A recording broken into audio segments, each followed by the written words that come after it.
I literally couldn't watch. Honestly, it's taken me a while to process and why it's taken me a while to respond to Rory McIlroy's amazing victory at the Masters in completing the career Grand Slam, he's now only the sixth player to have done the career Grand Slam. It's been fascinating to watch so many people talk about it. Social media, well, certainly my social media, just go completely crazy around his victory and that final round.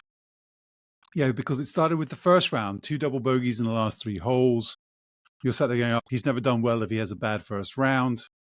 And that final round was just absolutely nerve-wracking to watch, to the point that I had to stop watching. I was so gutted when he dumped the ball in the water on the 13th that I was like, I can't watch him lose this. I just can't do it. And why am I talking about this now? Well, because on reflection, where I got to on it was, this is why sport's going to be just fine. There is nothing that I have ever seen. Maybe music can get close, but nothing quite strips back the human being like sport. And people watching the torment that Rory McIlroy went through on that last 19 holes, where you saw the joy, the triumph, the dismay, the despair, all these emotions of how do you keep going when life keeps throwing things at you? How do you keep performing when everything around you seems to be collapsing? How do you pull off 3 approach shots in a row that, statistically speaking, would come off once every 25,000 times? Honestly, whether it's, watching Man United in 99 score 2 goals in extra time to win. For me, today's a day that is, I think, 13 years since Fernando Torres scored against Barcelona in the semi-final away at the Camp Nou to win it for Chelsea, to take them through to ultimately winning the Champions League for the first time. Things that you just, that couldn't happen. You couldn't write the story because Hollywood couldn't make that up. It would be too unbelievable.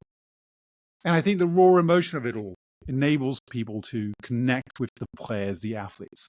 When I look at something like Formula One success in recent years, again, it's taking the helmet off. It's the storytelling behind Drive to Survive. It's not Drive to Survive itself.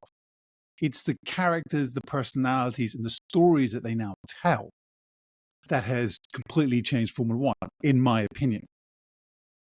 I think you've seen it around golf generally. Bryson DeChambeau has become somebody, a villain to a hero, because he's doing chip shots over his house, giving somebody 100,000 for doing the same thing. I think sport been around since effectively the dawn of time, and it's changed, right? And this is the point, is that sport's going to be fine. What sport looks like might be different. So if you go back to the ancient Incas, you go back to the gladiators of Rome, what was sport? How sport emerged as a real entity in the UK, where mill owners and factory owners needed to find leisure time for their staff to distract them from the hard work that they had, and the creation of weekends, leisure time. But sport itself, I think, is a part of the human dynamic. It just is. And it's about competition, and humans are generally competitive with each other one way or the other. So I think sport itself is fine. But again, we don't still have gladiators. The winner of the Inca fights isn't sacrificed to the gods. So sport has changed fundamentally since the ancient times. It's changed in its professionalization, and it's going to continue to change.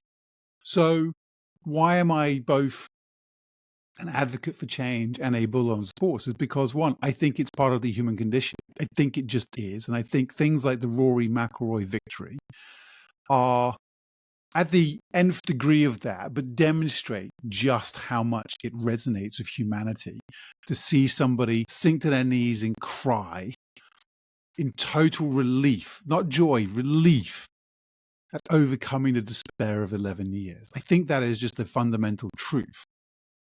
At the same time, I think the second fundamental truth is that if you stand still, you're falling behind, which for most sportsmen is an understanding that they all have. If they're not continually improving, they're falling behind. So the industry, it does continue to improve.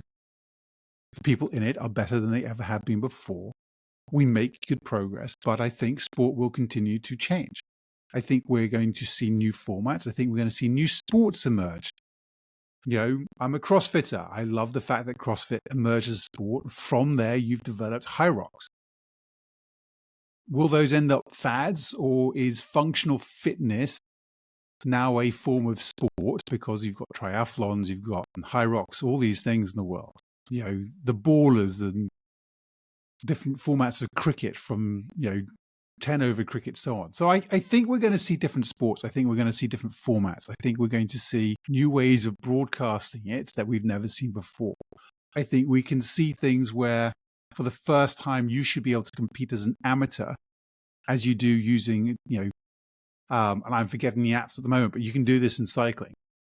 Can I race on my PlayStation at the same time as the Formula One race is happening, and see where I can? I think these things will emerge, and sport will change. Sport will have to change. I have to continue to learn and grow. But sport will be with us forever.